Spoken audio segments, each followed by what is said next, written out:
Pagi.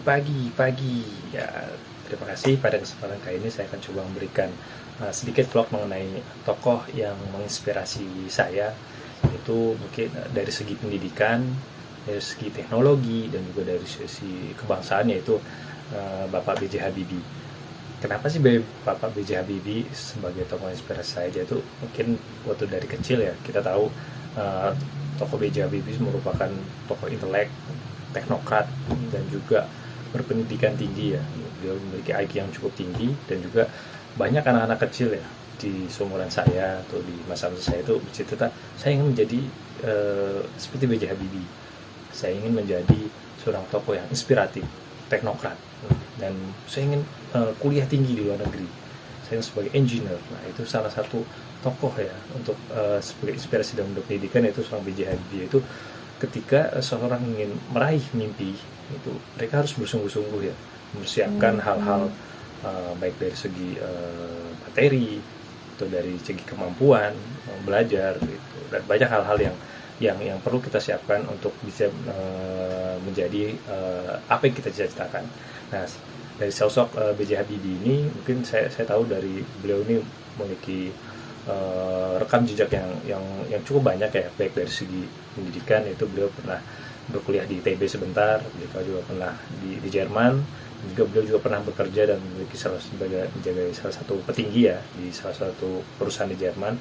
Tapi ketika bangsa Indonesia itu pada satu zaman Soeharto membutuhkan seorang B.J. Habibie untuk membangun, mengembangkan pendidikan, teknologi, perusahaan, dan teknologi di Indonesia, beliau bersedia untuk kembali. Padahal pada waktu itu apa ya, kayak segi materi dan segi pencapaian di Jerman beliau itu udah sangat tinggi, tapi karena kecintaan terhadap Indonesia beliau tetap memilih untuk kembali untuk mengabdi kepada Indonesia gitu.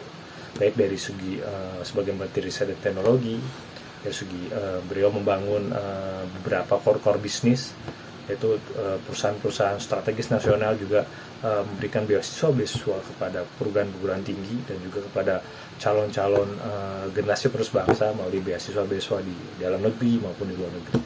Dan itulah core value penting ya, bahwa ketika SDM suatu negeri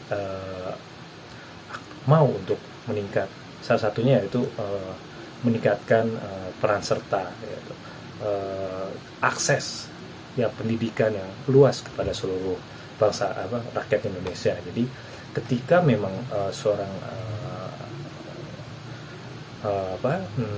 rakyat Indonesia memiliki kemampuan tapi mereka ada keterbatasan, di situ negara hadir.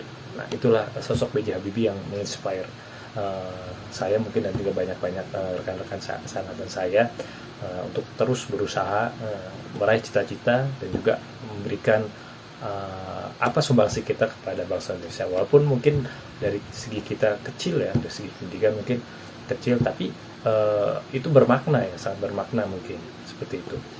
Dan jika kita kaitkan dengan core value, yaitu core value BUMN, itu yang ada saat ini, itu core value akhlak ya. Nah, ini sosok B.J. Habibie ini sangat menginspirasi. Bahkan kalau boleh saya bilang dari kata AKHLAK, akhlak, itu sudah bisa menggambarkan siapa sih sosok B.J. Habibie. Itu beliau amanah. Ketika dia diberikan suatu jabatan, dia amanah untuk melaksanakan, dan dia juga kompeten. Ketika seseorang diberikan amanah saja tapi dia tidak kompeten, wah, tentu akan berbeda hasilnya. Dan juga yang tidak kalah penting kan harmoni ya. Ketika dia amanah, kompeten, tapi dia tidak bisa membaur, saling peduli, menghargai perbedaan, nah tentu ini akan jadi nilai minus ya. Dan juga loyal.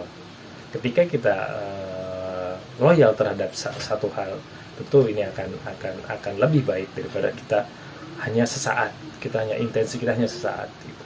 Dan juga tidak kalah pentingnya itu adaptif. Ketika kita mengembangkan satu hal, tentu kita harus memperhatikan apa sih perubahan-perubahan yang akan terjadi di masa mendatang. Teknologi yang berubah, zaman yang berubah, masyarakat yang berubah, dan tentu kita harus adaptif, terus berinovasi dan antusias. Dan itulah salah satu core value yang paling penting ya dari sosok seorang B.J. Habibie. Dan yang terpenting ada kolaboratif. Yang terakhir itu kolaboratif, itu membangun kerjasama yang bersinergis di antara semua pihak. Tentu jika seorang B.J. Habibie sendiri, dia tidak akan mampu untuk mewujudkan apa yang dia cita-citakan. Tentu dengan kolaboratif, dengan bekerja sama dengan semua aspek, semua peran ya yang berperan berjalan bersama, tentulah itu baru bisa mewujudkan apa yang dicita-citakan. Mungkin itu dari saya. Terima kasih. Assalamualaikum warahmatullahi wabarakatuh. Semangat, semangat, semangat.